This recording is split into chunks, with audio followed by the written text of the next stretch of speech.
जय हिंद साथियों। Physical education world में आपका स्वागत है। सभी टीजीटी पीजीटी एग्जाम्स की तैयारी को बेहतर बनाने के लिए आप हमसे जुड़ सकते हैं। यहाँ आपको फिजिकल एजुकेशन एवं स्पोर्ट्स से रिलेटेड सभी अपडेट्स मिलती रहेंगी। साथियों, आज की क्लास बहुत ही महत्वपूर्ण होने वाली है। आज की क्लास में सभी प्रश्न इंपॉर्टेंट और सेलेक्टेड हैं। जो भी साथी मेरे चैनल पर पहली बार आए हैं, प्लीज़ चैनल को सब्सक्राइब कर लें। दोस्तों, बढ़ते हैं अपनी क्लास की ओर। आइए चलते हैं, वीडियो को स्टार्ट कर लेते हैं। Number 1, father of Indian gymnast होने का गौरवशाली सम्मान किसे प्राप्त है? तो सही जवाब ऑप्शन डी, महर्षि समर्थ रामदास स्वामी है। आइए जान लेते हैं महर्षि पतंजलि को। ये भारत के एक महान ऋषि थे। इन्हें ही योग का जनक माना जाता है। इन्होंने योग सूत्र की रचना की थी। आइए जानते हैं ऑप्शन बी, महर्षि रामकृष्ण परमहंस के बारे में। ये भारत के महान संत थे। इन्हें आध्यात्म गुरु एवं विचारक माना जाता है और ये कलकत्ता के निवासी थे। क्वेश्चन नंबर 2, वैज्ञानिकता के आधार पर शरीर, मन तथा आत्मा की शुद्धि के लिए योग के कितने चरण या अवस्थाएं हैं?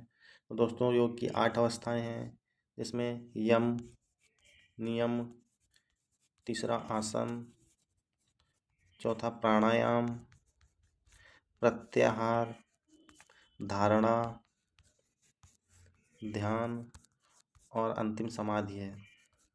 साथियों, ये योग के 8 चरण हो गए: यम, नियम, आसन, प्राणायाम, प्रत्याहार, धारणा, ध्यान और समाधि। क्वेश्चन नंबर 3, विद्यार्थियों की एकाग्रता बढ़ाने के लिए सर्वोत्तम योग है? सही जवाब राजयोग हो जाएगा। दोस्तों, हम सारे ऑप्शंस को डिस्कस करते हुए चलेंगे। ज्ञान योग के बारे में जान लेते हैं। तो ज्ञान योग आत्मज्ञान बढ़ाने के लिए, आत्म जागरूकता बढ़ाने के लिए और अहंकार को कम करने के लिए होता है। ऑप्शन सी, कर्मयोग क्या होता है? तो ये आध्यात्मिक उन्नति एवं आंतरिक शांति पाने का बहुत ही अच्छा तरीका है। जानते हैं भक्ति योग के बारे में। भक्ति योग मन एवं हृदय को शुद्ध करते हैं। इससे भक्ति योग करने से प्रेम, करुणा, विनम्रता जैसे गुण विकसित हो जाते हैं। इस प्रश्न का सही जवाब ऑप्शन ए है। क्वेश्चन नंबर 4, भारतीय योग संस्थान कहाँ स्थित है? तो दोस्तों, भारतीय योग संस्थान का नाम Morarji Desai national institute of yoga है। ये नई दिल्ली में स्थित है। नंबर 5, प्लावनी का संबंध है? साथियों, प्लावनी प्राणायाम से संबंधित है। अब प्लावनी होता क्या है, इसमें क्या होता है, किस टाइप का प्राणायाम है? तो साथियों, प्लावनी सांस से जुड़ा योगासन है। इसे फ्लोटिंग ब्रीथ भी कहते हैं। प्लावनी को करने से हमारी पाचन शक्ति जो है वो बहुत मजबूत हो जाती है, बढ़ जाती है। तो ऑप्शन सी हमारा सही जवाब है। क्वेश्चन नंबर 6, शोल्डर स्टैंड मुद्रा है? तो सही जवाब सर्वांगासन है। सर्वांगासन यह पूरे शरीर का व्यायाम होता है जो कई मांसपेशियों के समूह पर वर्क करता है। जान लेते हैं दोस्तों, शीर्षासन क्या होता है। शीर्षासन शारीरिक स्वास्थ्यता को बढ़ाता है और मानसिक जो टेंशन होती है उसको कम करता है। हलासन को जान लेते हैं। यह एक क्लासिकल योग मुद्रा है जिससे शरीर की फ्लेक्सिबिलिटी बढ़ती है। मकरासन, मकरासन से क्या होता है, अस्थमा का इलाज जो होता है बहुत अच्छे से हो जाता है और हमारे जो घुटने का दर्द और फेफड़े से जुड़ी समस्याएं भी खत्म हो जाती हैं। और इस प्रश्न का सही जवाब ऑप्शन बी है। क्वेश्चन नंबर 7, स्मरण शक्ति बढ़ाने हेतु कौन सा नियमित करना चाहिए? तो साथियों, ऑप्शन डी, पद्मासन करना चाहिए। जान लेते हैं पद्मासन क्या होता है। तो साथियों, पद्मासन ये एक बहुत ही शक्तिशाली व्यायाम है।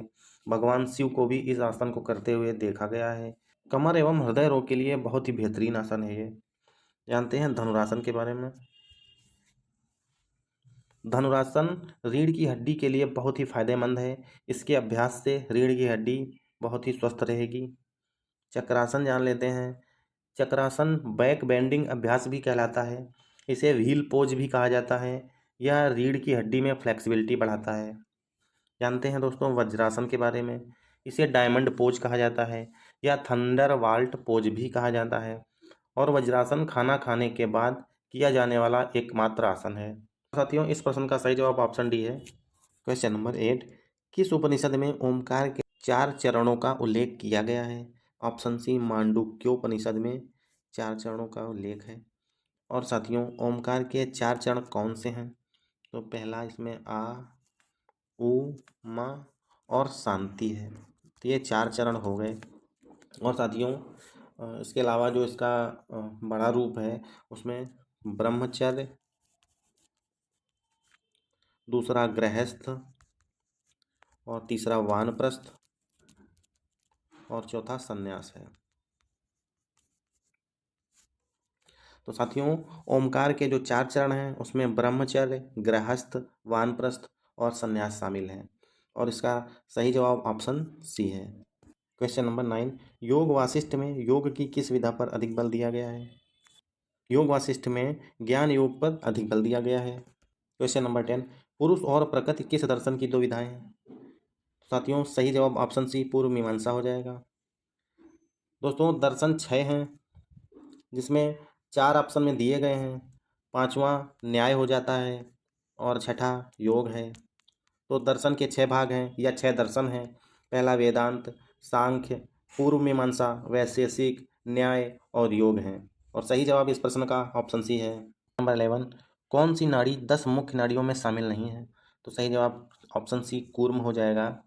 साथियों, 10 नाड़ियों को जान लेते हैं कौन कौन सी होती हैं। तो 3 नाड़ियां आपकी यहीं पे दी हुई हैं, अलम्बुसा, कुहू और शंखिनी, और इसके अलावा चौथी सुषुम्ना नाड़ी होती है, 5वीं पिंगला होती है, छठी इड़ा होती है, 7वीं गांधारी होती है, 8वीं हस्त जिह्वा होती है, 9वीं यशस्विनी होती है और 10वीं पूषा होती है। साथियों, ये 10 मुख्य नाड़ियों में शामिल हैं और ऑप्शन सी कूर्म नहीं है, तो ये हमारा सही जवाब हो जाएगा। क्वेश्चन नंबर 12, श्रीमद् भगवद गीता के अनुसार किस कारण से योग सिद्ध नहीं होता? तो सही जवाब ऑप्शन डी युक्तिपूर्वक कर्म हो जाएगा। क्वेश्चन नंबर 13, ईशावास्योपनिषद के अनुसार अमरता की प्राप्ति का उपाय क्या है?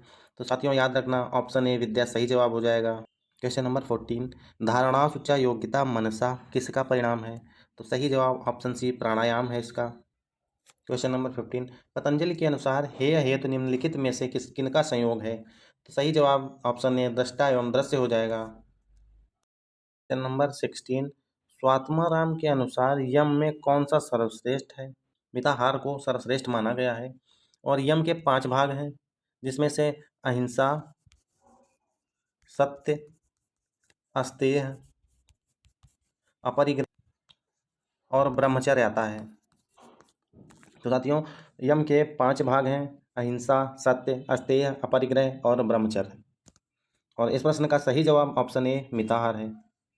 क्वेश्चन नंबर 17, घेरंड संहिता के अनुसार दंत धोती के प्रकार हैं? तो ऑप्शन बी सही जवाब है। घेरंड संहिता के अनुसार 4 प्रकार की दंत धोती है। जान लेते हैं कौन से ये 4 प्रकार हैं। तो दोस्तों, एक दंतमूल है, दंतमूल हो गया एक, दूसरा झीवा हो गई, झीवा धोती, तीसरा कर्ण धोती हो गई, और चौथा कपाल रंध्र धोती हो गई, कपाल रंध्र धोती। साथियों, घेरंड संहिता के अनुसार दंत धोती 4 टाइप की होती है। क्वेश्चन नंबर 18, भावातीत ध्यान का प्रतिपादन किसने किया? तो सही जवाब ऑप्शन डी महर्षि महेश योगी हैं। क्वेश्चन नंबर 19, योग कर्मसु कौशलम का सही अर्थ है? तो साथियों, याद रखिएगा इस प्रश्न का सही जवाब ऑप्शन बी निष्काम कर्म हो जाएगा। क्वेश्चन नंबर 20, चित्त का स्वरूप है? तो सही जवाब ऑप्शन ए हो जाएगा जड़, याद रखिएगा। क्वेश्चन नंबर 21, धारणा ध्यान समाधि किसके बहिरंग है? सही जवाब क्रिया योग हो जाएगा, याद रखिएगा आप लोग। क्वेश्चन नंबर 22, योग सूत्र के प्रणेता हैं? याद रखिएगा साथियों, ऑप्शन ए पतंजलि योग पीठ हरिद्वार इसका सही जवाब है। क्वेश्चन नंबर 23, व्योम चक्र किसका समानार्थी है? तो साथियों, सही जवाब ऑप्शन बी खेचरी मुद्रा है। दोस्तों, जान लेते हैं खेचरी मुद्रा होती क्या है। तो खेचरी मुद्रा में जीभ को पीछे मोड़कर तालू में डालते हैं, तो ये खेचरी मुद्रा कहलाती है। क्वेश्चन नंबर 24, जीवन के सभी 4 ध्येयों की प्राप्ति का सर्वोत्तम तरीका किसकी साधना है?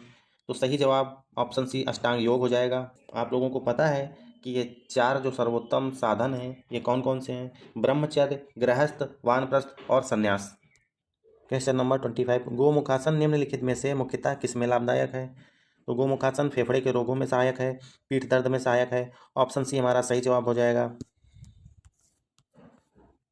क्वेश्चन नंबर 26, लीग प्रतियोगिता में मैचों की संख्या ज्ञात करने का सूत्र है? तो साथियों, ये सूत्र n(n-1/2) है, तो हमारा सही जवाब ऑप्शन डी हो जाएगा। क्वेश्चन नंबर 27, चैलेंज अथवा चुनौती प्रतियोगिता समान है? ऑप्शन सी स्टेयर व पिरामिड प्रतियोगिता सही जवाब हो जाएगा। साथियों, स्टेयर सीढ़ी के समान होता है, जिसमें प्लेयर्स होते हैं, नीचे वाला प्लेयर ऊपर वाले को चैलेंज करता है और दोनों मैच खेलते हैं। अगर नीचे वाला जीत जाता है तो दोनों के स्थान आपस में बदल जाते हैं, इसी तरह से करते हुए जो भी प्लेयर टॉप पे पहुंचता है वो किंग कहलाता है या वो विनर कहा जाता है। दूसरा पिरामिड प्रतियोगिता होती है। पिरामिड प्रतियोगिता पिरामिड के आकार का होता है जिसमें प्लेयर्स होते हैं इस तरह से। तो अब ये प्लेयर्स अपने ग्रुप के सभी मेंबर्स को हराते हैं, इसके बाद ये ऊपर आ जाते हैं। अब यहाँ सबको हराएंगे, इसी तरह से जो टॉप पे पहुँचता है वो किंग कहलाता है या विनर कहा जाता है। नंबर 28, यदि किसी सिंगल लीग प्रतियोगिता में 8 टीमों ने भाग लिया है तो फाइनल मैच तक कुल कितने मैच खेले जाएंगे। तो दोस्तों यहाँ पर हम अपना फार्मूला n(n-1/2) लगाते हैं। n हमारी 8 टीमें हैं, 8-1/2। तो 2 से हम इसको भाग करेंगे, 2 चक्कू 8, और 4 इंटू 8 से 1 घटा देंगे, 7 बचेगा। तो टोटल 28 मैचेस आ जाएंगे। सही जवाब ऑप्शन डी हो जाएगा। क्वेश्चन नंबर 29, बर्गर सिस्टम को जानते हैं। ऑप्शन बी लीग एवं राउंड रॉबिन सही जवाब है इस प्रश्न का। नंबर 30, कमांड विधि का प्रयोग किया जाता है। कमांड विधि का प्रयोग मार्च पास्ट में किया जाता है, यानी कि मार्चिंग में किया जाता है। ऑप्शन सी मार्चिंग हो जाएगा। साथियों, ये आज की क्लास के हमारे 30 प्रश्न थे। उम्मीद करता हूँ आप लोगों को पसंद आए होंगे। मिलते हैं अगली क्लास में नई वीडियो में नए प्रश्नों के साथ में। तब तक के लिए हंसते रहिए, मुस्कुराते रहिए। जय हिंद।